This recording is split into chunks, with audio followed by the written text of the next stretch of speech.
Bonjour et bienvenue sur France 24 et sur Radio France Internationale. Nous sommes à New York et notre invité pour une interview exclusive est le président de la République démocratique du Congo, Félix Tshisekedi.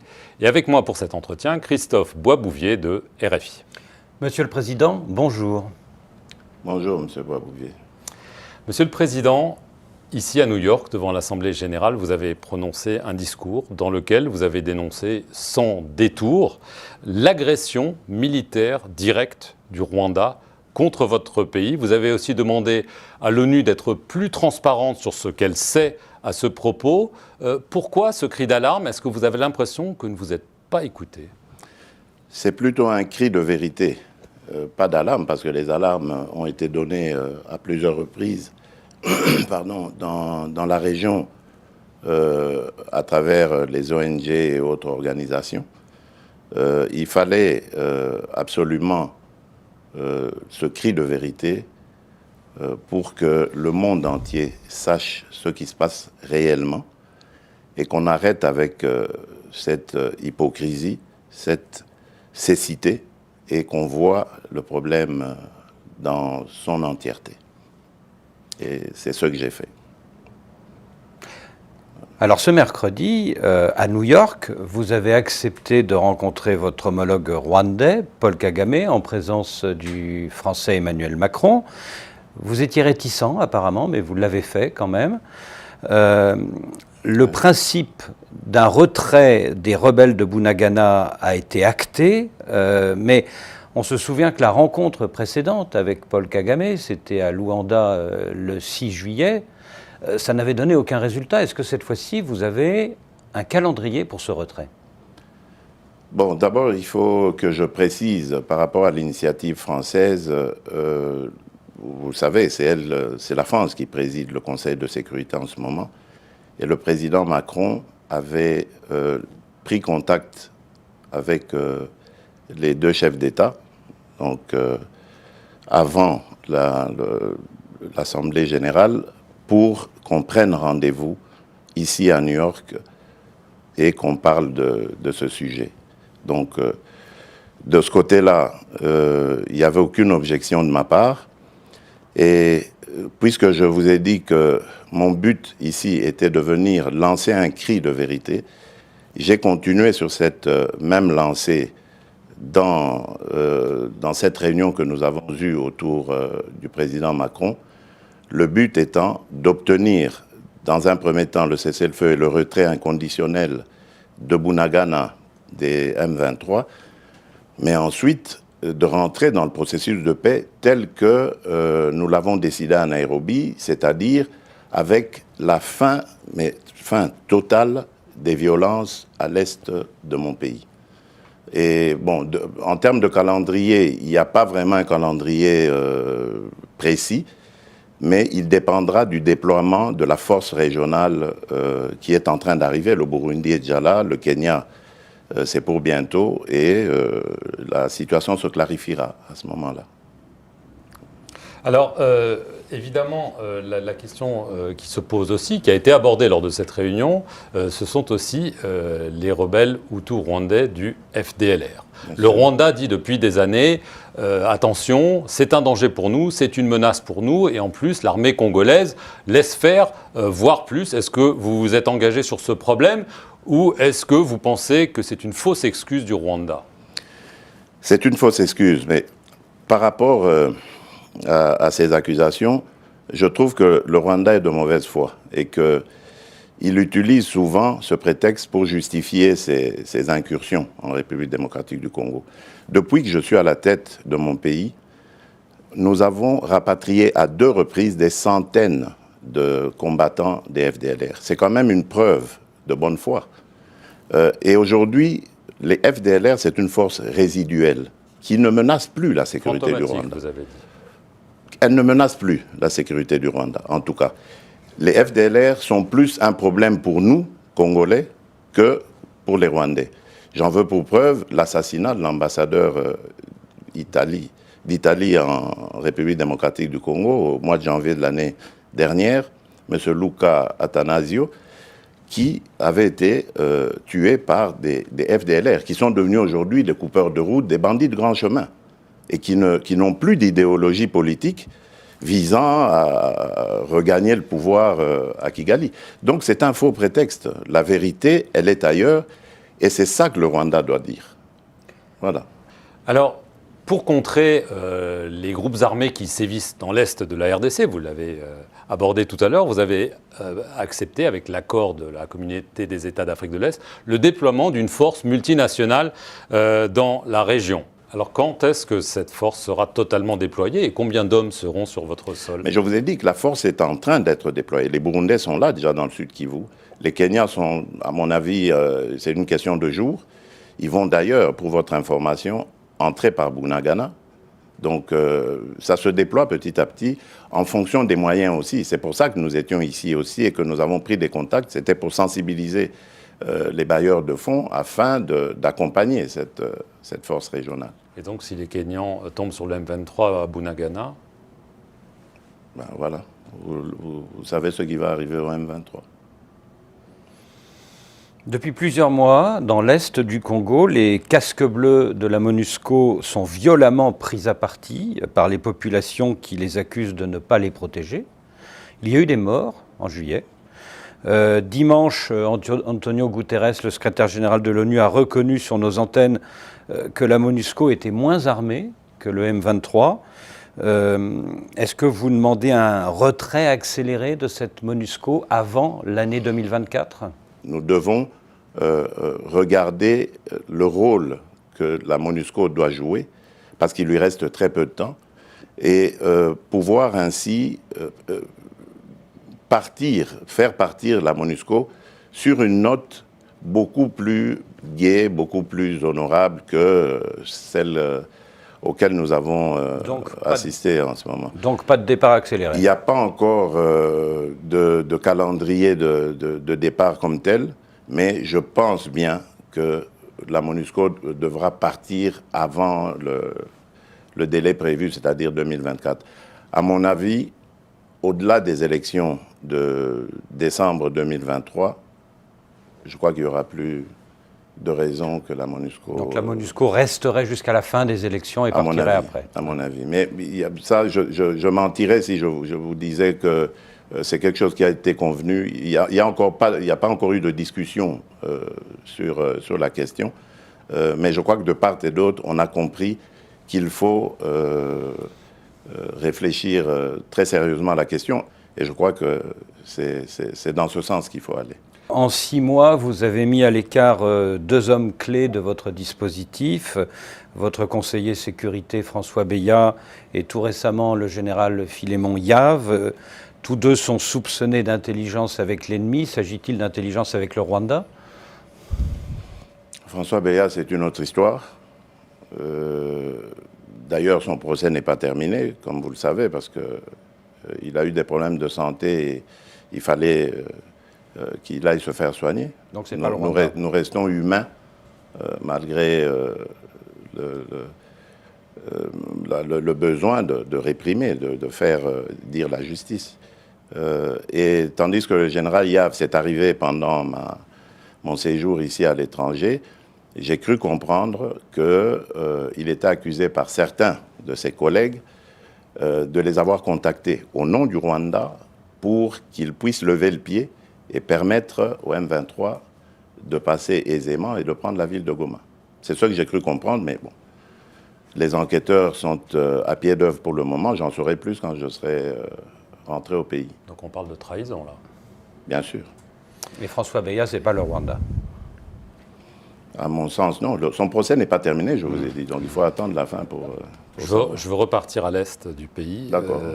Si ça ne vous dérange pas. Pas du tout. L'état de siège, il a été instauré en mai 2021.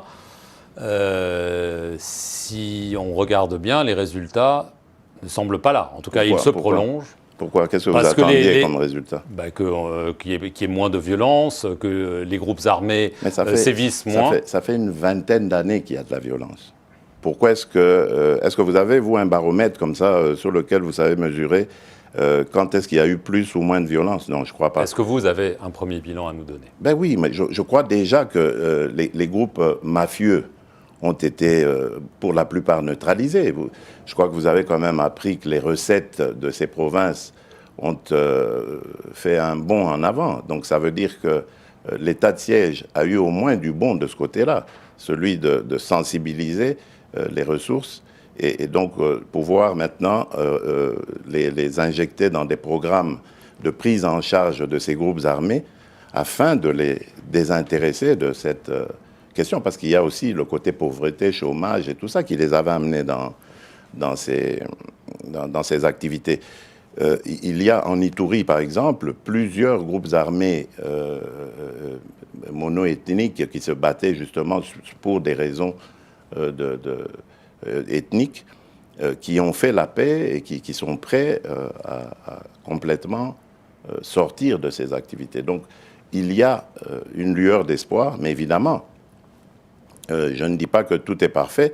Ça ne pouvait pas non plus l'être. Moi, je ne me faisais pas d'illusions. On est dans une zone où il y a eu une vingtaine d'années de violence et de mafia et tout ce que vous voulez. Ce n'est pas en un an qu'on allait mettre fin à tous ces fléaux. Mais, et en plus, il y a eu, ça a été interrompu par le M23 qui est arrivé comme un cheveu dans la soupe pour encore compliquer les choses. C'est peut-être lié, non? Oui, sûrement. Mais tout ça, il faut le démêler, il faut le comprendre. Mais la détermination est là. Combien de temps, Monsieur le Président? Jusqu'à quand l'état de siège? Avant la présidentielle, quand même? Oui, bien sûr. Il faut pour que les gens sachent. Je vous ai parlé d'élections tout à l'heure quand j'évoquais la MONUSCO, le départ de la MONUSCO. Je crois que les élections seront... En tout cas, moi, je n'ai aucune raison, je ne suis pas à la CENI, mais je rencontre souvent, enfin quelquefois, le président de la CENI, et parce que je veille à ce que l'accompagnement de l'État soit là, surtout au niveau des finances. Et à chaque rencontre que j'ai avec lui, je lui pose toujours la même question, que j'appelle maintenant question traditionnelle, c'est-à-dire, est-ce que les élections seront organisées dans les délais? Il m'a dit, il n'y aura aucun problème. Donc je n'ai pas de raison de douter de lui, c'est lui l'expert. S'il le dit jusqu'ici, moi, mon travail, c'est juste de veiller à ce que le ministre des Finances fasse le sien aussi en donnant les ressources nécessaires pour faire avancer le processus. Oui, mais tout de même... Donc, je pense que ça devrait aller. Oui, mais tout de même, Monsieur le Président, il y a ce rapport du PNUD révélé par Africa Intelligence qui dit que le scénario d'un report est désormais probable. Il y a le fait qu'il n'y a pas de calendrier électoral encore pour l'instant. Faites très attention à ce qui a été publié là. Faites très attention parce qu'il y a eu beaucoup de manipulations. J'ai vérifié auprès des responsables du PNUD eux-mêmes, ils n'ont pas affirmé cela. Ils m'ont dit très clairement qu'ils n'ont jamais émis d'avis pessimiste. Jamais. Donc ça, c'est une récupération qui est sûrement l'œuvre de nos opposants. Hein. Et aujourd'hui, on sait comment on peut manipuler les médias et tout ça. Donc voilà, c'était ça le but. Mais il n'y a pas de calendrier. Parce qu'il y a des forces obscures en République démocratique du Congo qui ne veulent pas de ces élections.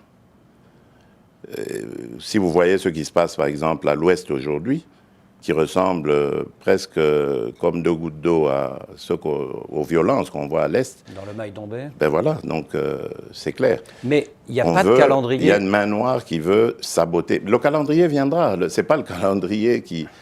On est à plus d'un an encore des élections. C'est pas le calendrier qui va faire les élections. Ce sont les électeurs. Il faut les enrôler. Voilà, c'est ça qui est plus important pour moi. Le calendrier, on peut le faire en dernier lieu, en dernière minute. Alors, l'opposition... Oui. Pardon. L'opposition vous accuse d'avoir placé à la tête de la commission électorale, la CENI, et à la tête de la Cour constitutionnelle, des hommes à votre main, et donc de vouloir verrouiller le scrutin et être sûr d'être réélu, parce qu'on sait que vous allez vous représenter. Je trouve que c'est une insulte à l'intelligence de ces deux grands hommes, et je ne suis pas le seul à le dire.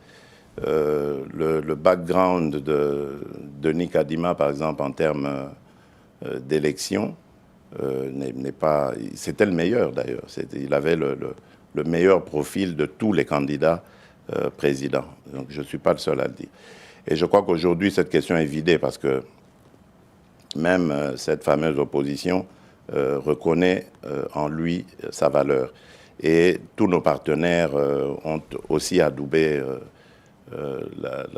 l'individu, donc il n'y a plus de raison de douter de ça. Quant au président de la Cour constitutionnelle, il a été choisi par ses pairs, ce n'est pas moi. Donc c'est un faux procès que l'on me fait en m'accusant d'avoir placé quelqu'un. D'abord, ce n'était pas mon homme de main, je ne le connaissais pas.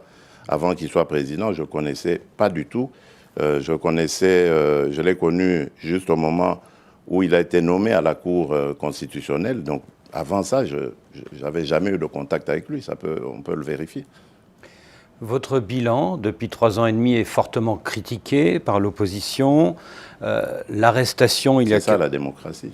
L'arrestation, il y a quelques semaines, de votre ancien compagnon UDPS, le député Kabound, suscite beaucoup d'interrogations. Alors vous êtes... Des interrogations sur sur la raison. Il a été arrêté pour offense au chef de l'État, mais beaucoup s'interrogent sur le fait qu'il soit en prison pour ce délit. Et est-ce qu'il ne faudrait pas qu'il soit éventuellement placé en résidence surveillée? Ça, c'est à la justice de le voir. Moi, je ne suis pas cette affaire.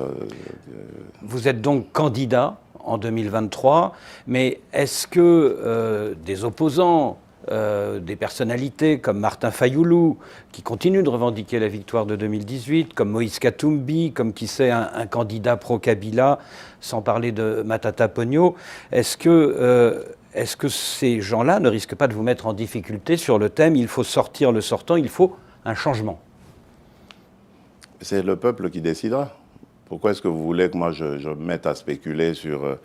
je ne suis pas Dieu le Père. Je ne connais pas l'avenir.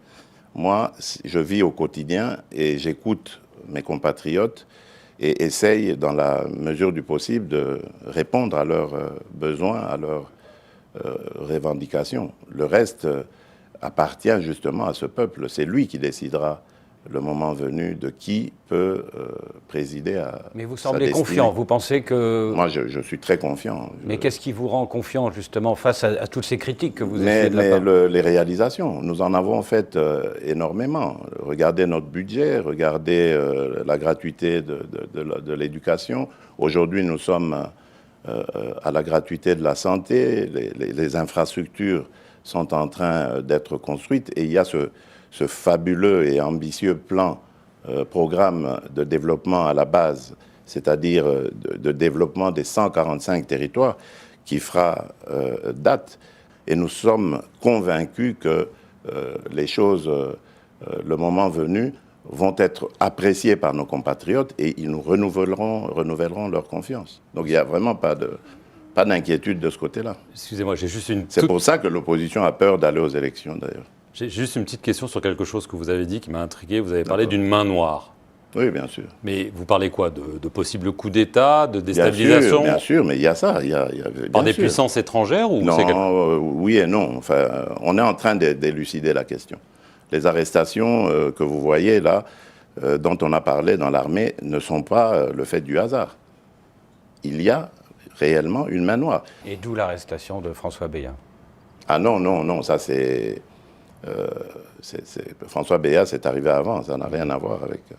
D'où l'arrestation, peut-être, du général Yav, oui. On fera, en tout cas, on verra quel lien ça a avec ces événements-là. Merci, Monsieur le Président, de nous avoir accordé cet entretien. C'est moi qui vous remercie. Oui. Et merci à vous de nous avoir suivis sur nos 2 chaînes, France 24 et Radio France Internationale.